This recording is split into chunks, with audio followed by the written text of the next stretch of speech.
Chapter का नाम है ऊंचाई और दूरी, हाइट एंड डिस्टेंस। ये पार्ट 1 वीडियो है जिसमें आप कुछ इम्पोर्टेंट टर्म जानिएगा कि ऊंचाई और दूरी में उसमें क्या है कि एक उन्नयन कोण है और एक अवनमन कोण है। तो उन्नयन कोण और अवनमन कोण को पहचानने का क्या तरीका है वो जानिएगा। तो उन्नयन कोण, पहला डिफिनेशन है उन्नयन कोण कि जब कोई वस्तु नीचे से देखी जाती है तो देखने वाले की आँख से वस्तु को मिलाने वाली रेखा और क्षैतिज रेखा के बीच बना कोण उन्नयन कोण कहलाता है। उन्नयन कोण किसे कहते हैं? जब कोई वस्तु नीचे से देखी जाती है, जब कोई वस्तु क्या कर रहा है कि नीचे से देखी जाती है।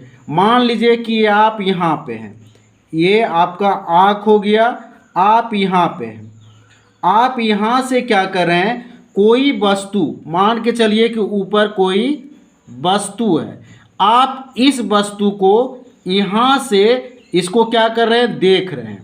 कह रहा था को जो टर्म है उन्नयन कोण का क्या है कि जब कोई वस्तु नीचे से देखी जाती है, जब कोई वस्तु नीचे से देखी जाती है तो देखने वाले की आँख से, तो देखने वाले की आँख से वस्तु को मिलाने वाली रेखा, वस्तु को मिलाने वाली रेखा यहाँ से और यहाँ से, ये मिलाने वाली रेखा और क्षैतिज रेखा।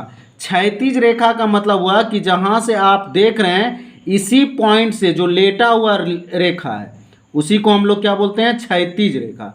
कि आप जो क्षैतिज रेखा जहाँ से आप वस्तु को नीचे से देख रहे हैं और देखने वाले की आँख से वस्तु को मिलाने वाली रेखा और क्षैतिज रेखा के बीच का बना कोण, क्षैतिज रेखा के बीच का बना कोण क्या कहलाता है, उन्नयन कोण कहलाता है। क्या कहलाता है, उन्नयन कोण। इस रेखा को क्या कहते हैं, क्षैतिज रेखा। इस रेखा को क्या बोलते हैं, क्षैतिज रेखा। और यहाँ से जब नीचे से हम वस्तु ऊपर की ओर देख रहे हैं तो इसको हम क्या बोलते हैं, दृष्टि रेखा। क्या बोलते हैं, दृष्टि रेखा। तो ये हो गया डिफिनेशन कि उन्नयन कोण कैसे पहचानेंगे।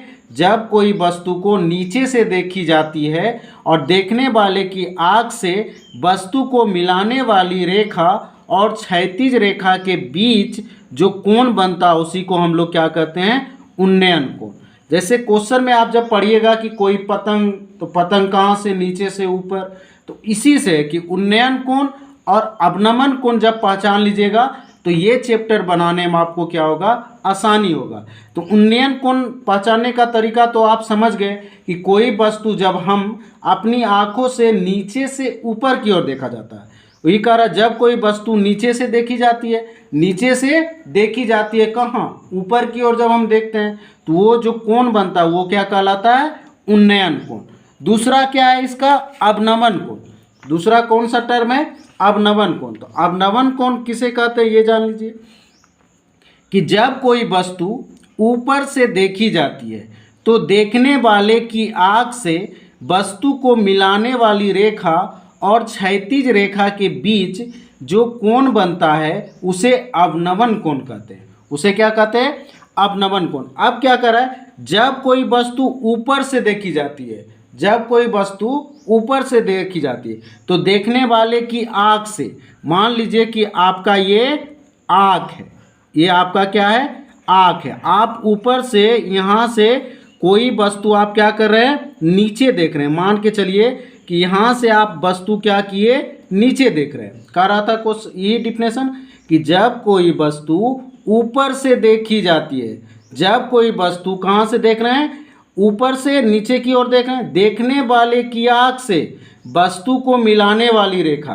तो ये हो गया ना, देखने वाली आँख से वस्तु को मिलाने वाली रेखा और क्षैतिज रेखा के बीच, और क्षैतिज रेखा के बीच। तो क्षैतिज रेखा के बीच का मतलब क्या हुआ कि आप यहाँ से देख रहे हैं, तो यहाँ से देखने का मतलब हुआ कि आप इसी पॉइंट से खड़ा हैं। तो खड़ा, जहाँ खड़ा रहिएगा वहीं ये रेखा जो सीधा होगा, यहीं पे आप यहीं से नहीं देख रहे हैं, तो ये क्या कहलाया आपका, क्षैतिज रेखा कहलाया। ये क्या कहलाया आपका, क्षैतिज रेखा। तो क्षैतिज रेखा कह रहा क्वेश्चन कि देखने वाले की आँख से वस्तु को मिलाने वाली रेखा और क्षैतिज रेखा के बीच जो कोण बनता है उसे अवनमन कोण कहते हैं। यहाँ जो कोण बन रहा है ये कौन सा कोण कहलाएगा? अवनमन कोण कहलाएगा, अवनमन कोण कहलाएगा। अब ये कौन सा वस्तु को जो कहलाएंगे ये क्या कहलाएगा? मेरा दृष्टि रेखा कहलाएगा और ये मेरा क्षैतिज रेखा कहलाएगा। बस इस पॉइंट को दो को ये उन्नयन कोण और अवनमन कोण।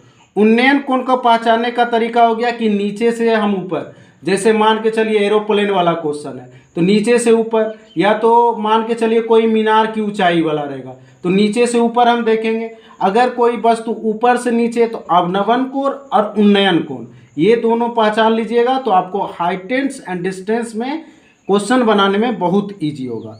अब इसका तीसरा टर्म क्या आता है कि इसमें जो हो गया कि उन्नयन कोण और अवनमन कोण आप पहचान लीजिए।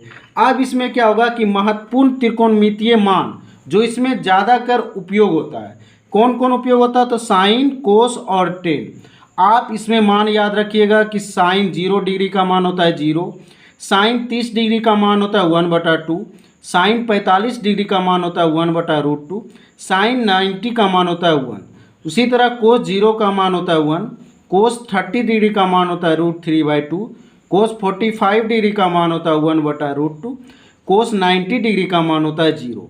उसी तरह टेन 0 का मान होता है 0, टेन 30 का मान होता है 1/3, टेन 45 का मान होता है 1 और टेन 90 का मान होता है इन्फिनाइट। और इसमें एक टर्म हम छोड़ दिए जो कि 60 डिग्री का मान, वो मिस्टेक से क्या हो गया, छूट गया है। तो 60 डिग्री का मान जैसे साइन 60 डिग्री का, हमको यही लिखना था 60 लेकिन छूट गया तो उसको लिख देते हैं। साइन 60 का मान हो जाता है √3/2, कोस 60 का मान हो जाता है 1/2, टेन 60 का मान हो जाता है √3। ये याद रखिएगा, ऐसे 10th क्लास में पढ़े होंगे तो ये तो याद ही होगा। और दूसरा जब साइन कोस टेन जब यूज कर रहे हैं तो इसमें एक साइन कोस टेन का फॉर्मूला भी होता है कि साइन थीटा मतलब थीटा एंगल, जो एंगल किस एंगल के लिए अवनमन है, उन्नयन है, ये थीटा ही आपको पहचान कराएगा। तो साइन थीटा के लिए P/H लंब बटा कर्ण, कोस थीटा बराबर B/H आधार बटा कर्ण, टेन थीटा बराबर P/B लंब बटा आधार। अब ये तो हो गया कि आपका इसमें कर्ण, जो ये मेरा समकोण त्रिभुज यूज जो होता है कि समकोण त्रिभुज, इसमें एक एंगल का मान 90 डिग्री होता है।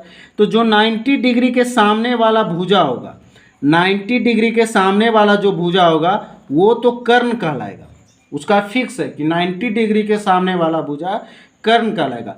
लेकिन आपका कोण के हिसाब से लंब और आधार आपका चेंज हो जाएगा। अगर इस एंगल के लिए थीटा बोला, अगर इस एंगल के लिए थीटा बोला तो इसके सामने वाला जो भुजा होगा ये लंब कहला जाएगा, ये क्या कहला जाएगा, लंब। और जो इसके जस्ट नज़दीक वाला ये क्या कहला जाएगा, आधार कहला जाएगा। बस यही पहचाना होगा। अगर नीचे से हम ऊपर देख रहे हैं तो नीचे उन्नयन कोण बनेगा और ऊपर से नीचे देख रहे हैं तो अवनमन कोण बनेगा, बस यही ध्यान रखिएगा। दूसरा फिगर क्या है कि मान के चलिए कि पहले यहाँ बन रहा था तो ये अगर मेरा कोण ऊपर है थीटा और ये तो 90 डिग्री के सामने मेरा कर्ण ही कहलाएगा।